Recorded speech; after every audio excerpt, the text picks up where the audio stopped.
Salam Media Sriwijaya. Terkait keputusan Pengadilan Tinggi PT Palembang yang menyatakan terdakwa Juperlius dengan vonis gangguan jiwa dan tidak dapat ditahan, di mana sebelumnya pada pemeriksaan di kepolisian dan sidang di PN Palembang, terdakwa Juperlius dalam keadaan sehat.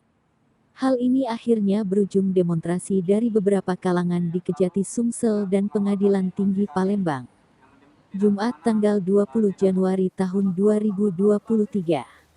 Kali ini pendemo datang dari Aliansi Masyarakat Sriwijaya Corruption Watch (SCW) dan Masyarakat Miskin Kota (MMK) Sumsel, yang dikoordinator aksi oleh Arifin Kalender dan M. Sanusi, dengan membawa spanduk salah satunya bertuliskan BAP Sehat dan Waras Masuk Pengadilan Tinggi Jadi Gangguan Jiwa. Rombongan pertama kali mendatangi kantor Kejati Sumsel yang berada di kawasan Jakabaring Palembang, dan lokasi kedua masa mendatangi gedung Pengadilan Tinggi Palembang di kawasan Jalan Jenderal Sudirman Palembang.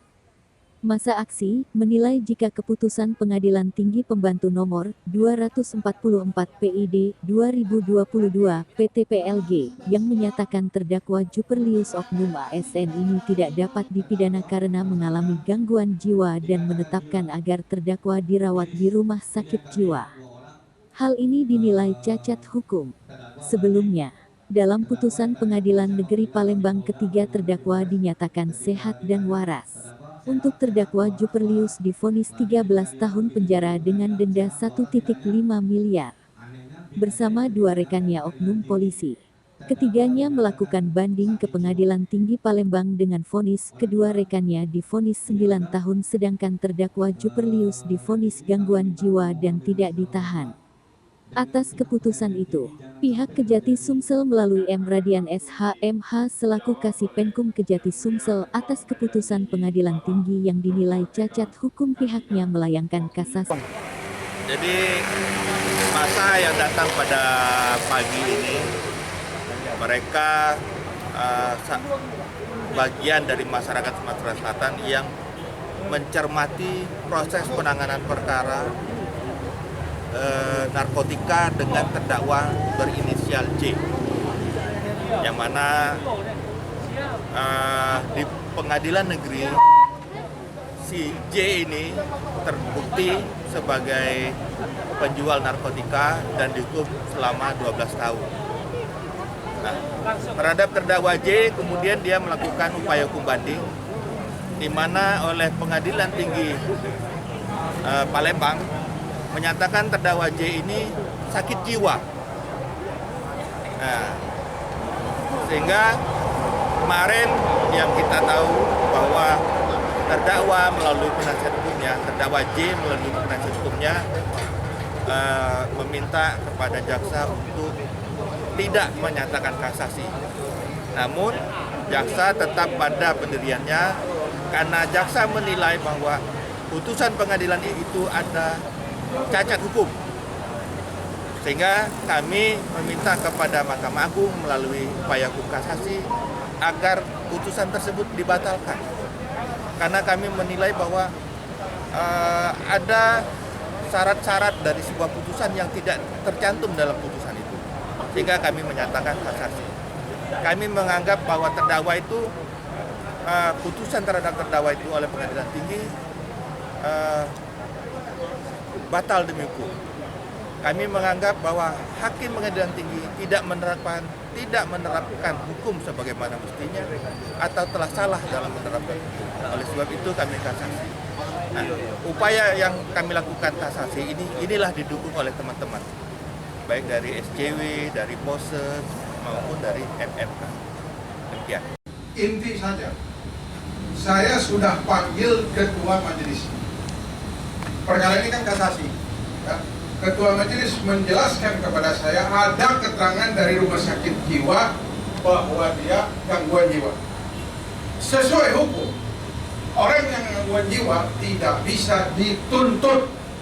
Betul yang dikatakan Bapak ini. Gangguan jiwa itu bahasa Inggrisnya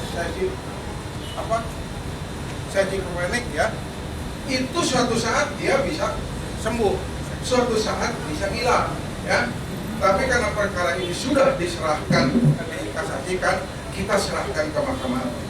Tapi saya apresiasi saudara semuanya yang datang ke sini, berarti saudara masih percaya ke pengadilan.